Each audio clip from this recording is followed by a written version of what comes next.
கர்த்தருடைய நாமம் மகிமைப்படுவதாக. அதிகாலை வெளிச்சம் என்கிற நிகழ்ச்சிக்கு உங்களை அன்போடு வரவேற்கிறேன். இன்றைக்கு நாம் கொடுக்கும் அருமையான ஒரு வார்த்தை, வேதத்தின் வெளிச்சத்திலிருந்து ஆண்டவர் இந்த காலவெளியிலே நம்மோடு பேச ஒரு அழைப்பை கொடுக்கிறார். ஆதியாகமம் 15ஆம் அதிகாரம் 1வது வசனத்தை பார்க்கும் பொழுது ஆபிரகாமுக்கு அங்கே ஒரு வார்த்தை வருகிறது. கர்த்தர் இரவிலே ஆபிரகாமுக்கு வார்த்தையின் மூலமாய் தரிசனமாகிறார். பேசுகிற வார்த்தை என்னவென்றால், ஆபிரகாமே, நீ பயப்படாதே, நான் உனக்கு கேடகமும் உனக்கு மகா பெரிய பலனுமாய் இருக்கிறேன் என்று சொல்லி ஆண்டவர் பேசுகிறார். சூழ்நிலை என்ன? ஆபிரகாமுக்கு ஒரு குழந்தை கூட இல்லாத ஒரு சூழ்நிலை, வெறுமையான ஒரு சூழ்நிலை.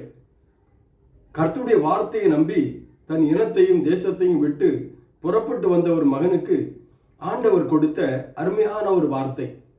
அன்பான தேவனுடைய ஜனங்களே, கர்த்தருடைய வார்த்தைக்கு செவி கொடுத்து அவருடைய கட்டளைக்கு கீழ்ப்படிந்து நடக்கும் பொழுது நம்முடைய வாழ்க்கையில பல சோதனைகள், போராட்டங்கள், பிரச்சனைகள் எல்லாம் வருவது இயல்பு. ஆண்டவர் அழகாய் சொல்லி இருக்கிறார், உலகத்தில் உங்களுக்கு உபத்திரமும் உண்டு, ஆனாலும் திடன் கொள்ளுங்கள் என்று சொல்லி இருக்கிறார். ஆபிரகாம் அந்த வார்த்தையை நினைத்து அடுத்த வசனத்தை சொல்லுகிறான். அதற்கு ஆபிரகாம், கர்த்தராகிய ஆண்டவரே, அடியனுக்கு என்ன தருவீர் என்கிற ஒரு வார்த்தையை ஆண்டவரிடத்திலே கேட்கிறார். நம்முடைய வாழ்க்கையிலே அநேக நேரங்களிலே ஆண்டவரிடத்தில் நாம் கேட்கிறோம்.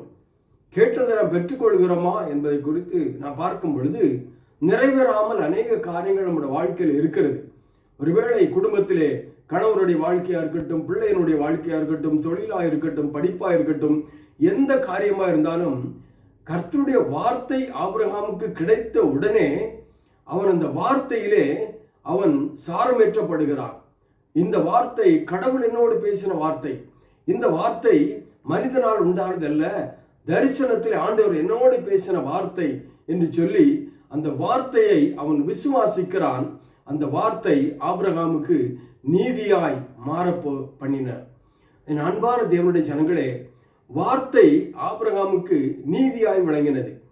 இந்த கால வேளையிலே ஒருவேளை பல காரியங்கள் உங்களுக்கு நிறைவேறாமல் இருக்கலாம்.